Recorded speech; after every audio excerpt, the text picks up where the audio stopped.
The single greatest thing I ever did in support of my mental and emotional well being was setting boundaries. This had such a huge impact on my stress levels, which dropped my anxiety levels, which actually decreased my depression. And what was surprising to me is it also positively impacted my relationships with people I'm close to, my relationships with colleagues at work, as well as my work productivity. All from those little tricky things called boundaries. Do you want to achieve your goals, but anxiety is tripping you up? Like to keep those fun weekend plans, but depression has you counseling again? Hey, I'm Lori, dog mom, lover of nature, and hygge enthusiast. Positive psychology skills help me overcome chronic severe PTSD.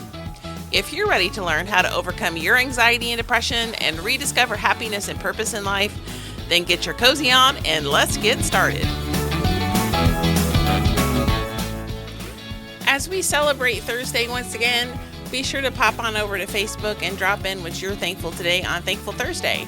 If you're not a member of the Facebook community already, there is a link in the comments below where you can join up, or you can search on Facebook for Overcoming Depression and Anxiety using Positive Psychology. You can find us there, send a request, we'll let you join, and we'll have some fun.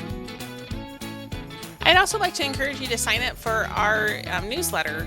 Again, the link is in the comments below, and here's where you're going to get first notice on workshops coming out. We're also going to have coaching right around the corner, so make sure to sign up and you'll get all that news firsthand. I am a huge believer in taking personal responsibility. If we are always blaming other people for all the outcome, or if someone else is always holding that responsibility, that means we have no impact on our own destiny, obviously within the providence of God, but we have no impact. We can make no effort to change a situation if we're saying the responsibility is all on the other person. I remember when I went back to school to get my degree in IT, I came to the conclusion that no one cared about my education as much as I did. And I needed to take personal responsibility to make sure that the items that needed to be accomplished were accomplished. Even though it was, quote, somebody else's job to do this, they had a lot of stuff on their plate. I was just one of many. However, my education, if I took personal ownership of that, I would ensure that everything was done that needed to be done. What I didn't realize until years later was that taking too much ownership of a problem and believing too much of it was my responsibility could be just as detrimental. It can be overpowering or overwhelming, rather, to believe that you have the sole responsibility to execute whatever that may be. The sole responsibility to heal a relationship, the sole responsibility to get a work project out the door, the sole responsibility to cover whatever it is in your life. Taking 100% responsibility for that can also be detrimental to your mental and emotional well-being, as well as ultimately your physical well-being. So setting boundaries and understanding that there is a balance between taking personal responsibility and understanding some responsibility is in the hands of other people, which is outside of my control, and therefore I can let it go, was critically important to letting me have a more mentally, emotionally, and physically balanced life. So my counselor would be so proud of me to hear me right now discussing boundaries, because it was something he kind of had to beat through my head. The surprising thing for me was when I set the boundaries, I was fully expecting them to have an impact on me. I was expecting them to decrease my stress levels, to decrease my anxiety, to relieve me of some depression, and to help with my physical well-being as I had more energy to invest in myself instead of pouring everything into my job. What I was surprised to realize is setting those exact same boundaries that were helping me to do better also helped my work. Which was so weird. My relationships at work improved. My productivity at work improved. My relationships with my friends and family improved. All from setting what I thought were personal boundaries. They have such a huge impact. And that's something we want to talk about today is 4 steps that you can take to set boundaries in your own life. So what exactly are boundaries? Now, boundaries, the definition is they are personal limits that protect our physical, emotional, and mental well being by defining acceptable behavior in relationships, at work, and in other areas of your life. So they are personal. It is something that you have to set for yourself. You can't you might be able to have some input on the boundaries that other people set, but you can't really effectively set them for them because you have to keep the boundaries yourself. So these are very personal. It's something that you have to determine yourself. Typically speaking, you know yourself better than anyone else. And so you know what you can and can't take. And it's something, as a Christian, a follower of Christ, you may want to pray about it and figure out some boundaries that way. And so it's between you and God and understanding where your limits are or where He wants to set them. But it's very personal, and it's something that, you set it for yourself. It may not be the same for someone else. Now, boundaries are not walls. These are not something we're trying to erect between yourself and the people around you. We're not trying to drive people apart or drive people away. You don't want to cut people off without giving them the right to reply or prolong a silent treatment. These are not boundaries. In fact, those actions could be viewed as emotional abuse, forms of them. So that's not what we're advocating here.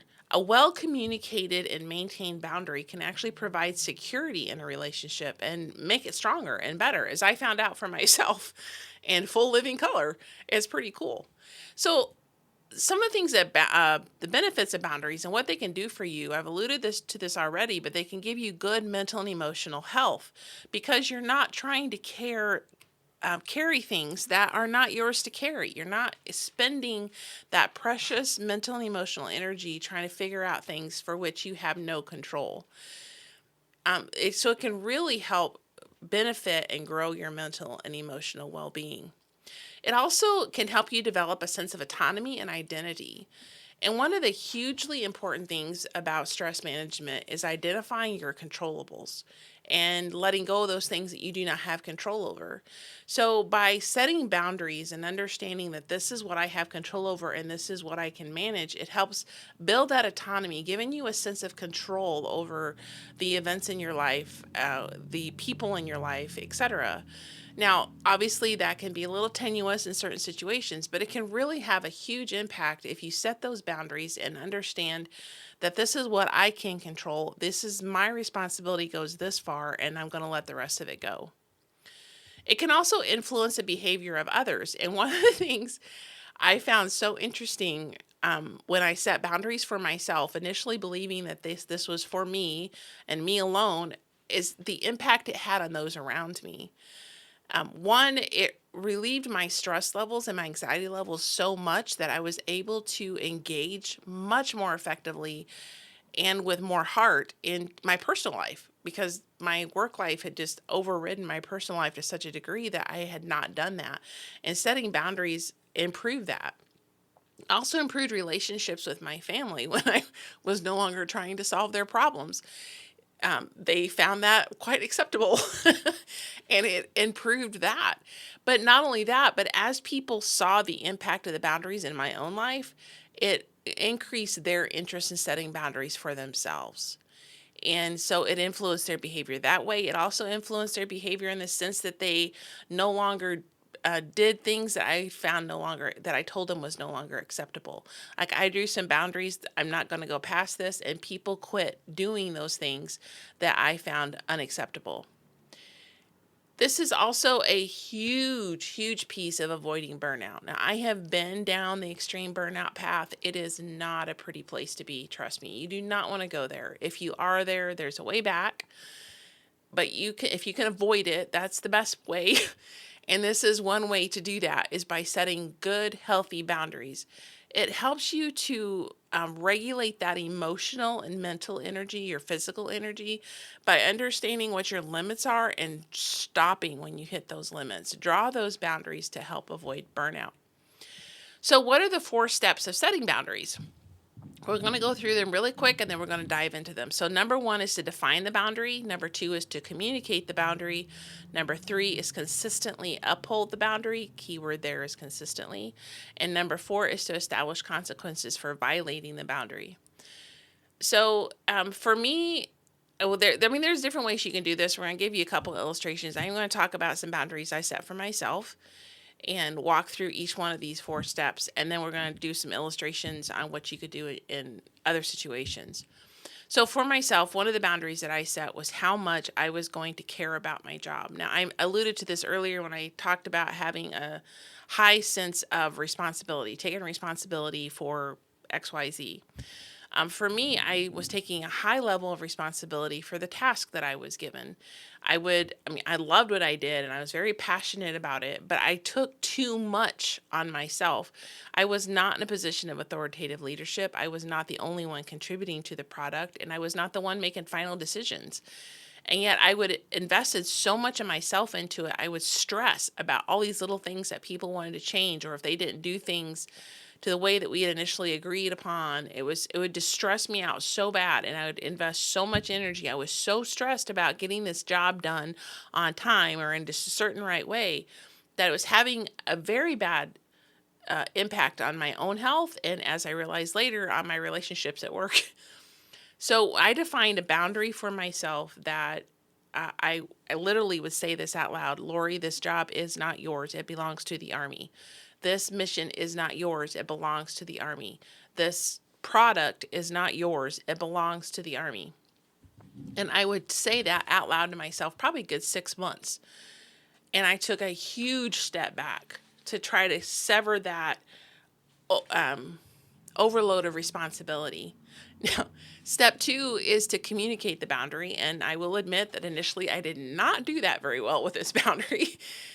This one specifically, I would say it out loud to myself, and then sometimes we'd be in meetings discussing whatever, and I would have to remind myself. So I would say out loud, "This is not my mission. This is the Army's mission."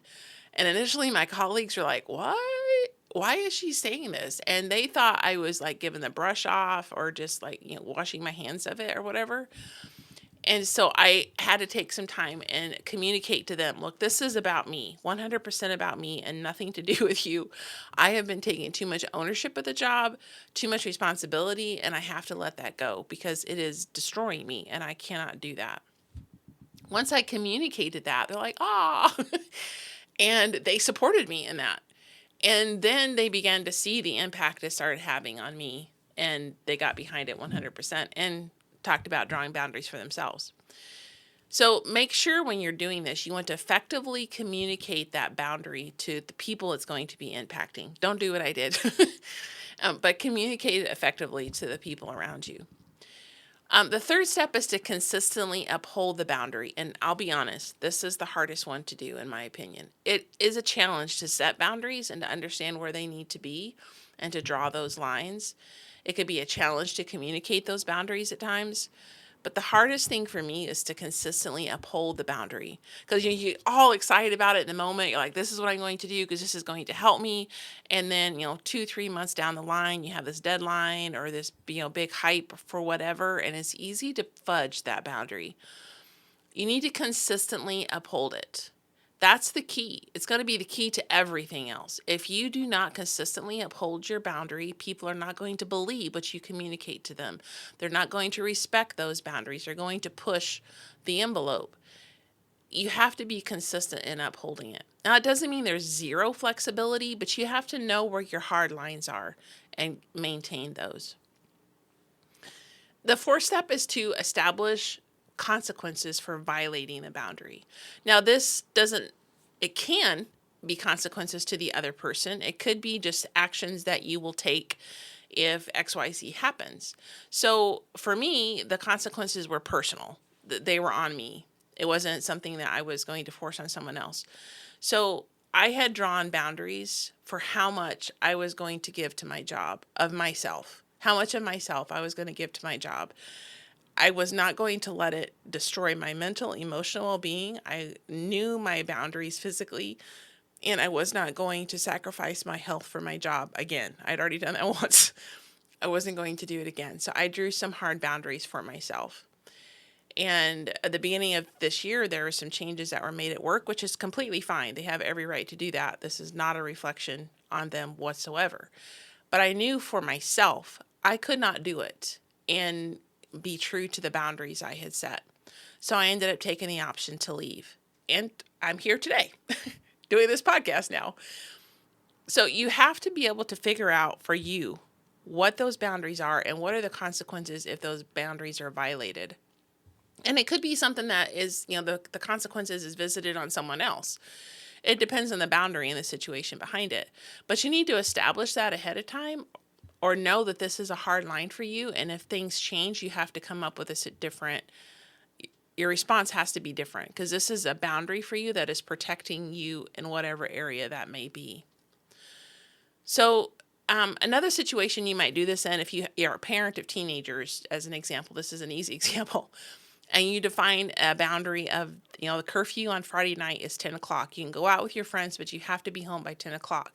You communicate that boundary very clearly to them.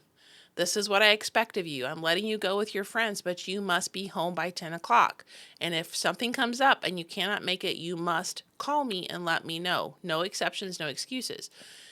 And then you consistently uphold that. Every Friday, your curfew's at 10. If you cannot make it, you must call me and let me know why. Ahead of time, communicate that effectively, be consistent in upholding it. And then if they violate it, you establish the consequences ahead of time. So it's just executing those consequences. If you are not home by 10 o'clock, you will be grounded for at least a week, up to a month, depending on the reason why you're late. So that's just a very simple example of having a boundary, communicating it, consistently upholding it. And then if they do violate it, it is critically important that you are consistent in upholding the consequences.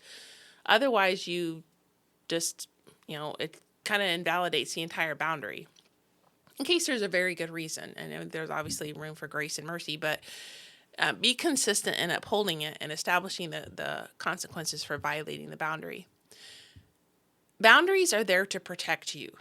You put them in place to protect yourself or protect the relationships that you're in, to protect your health, to protect whatever. Learning how and when to say no is so important. I was listening to a podcast the other day that actually happened to do with, it was related to boundaries. And the person made this statement: every time you say yes to something, you are saying no to something else.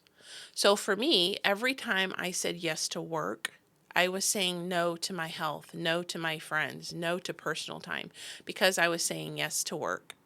So every time you say yes to something, you are saying no to something else. And you need to make sure that what you're saying yes to is what you're supposed to be saying yes to. And what you're saying no to are the things that you should be saying no to.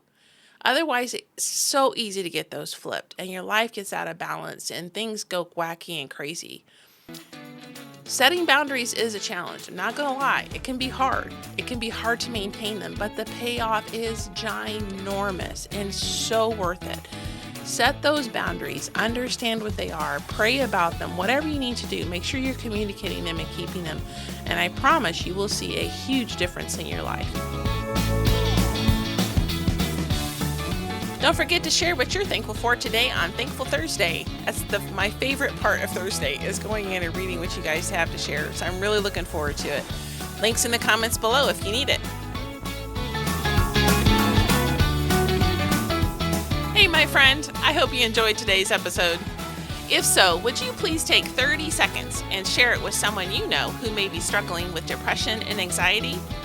Also, would you please leave a quick review for the show?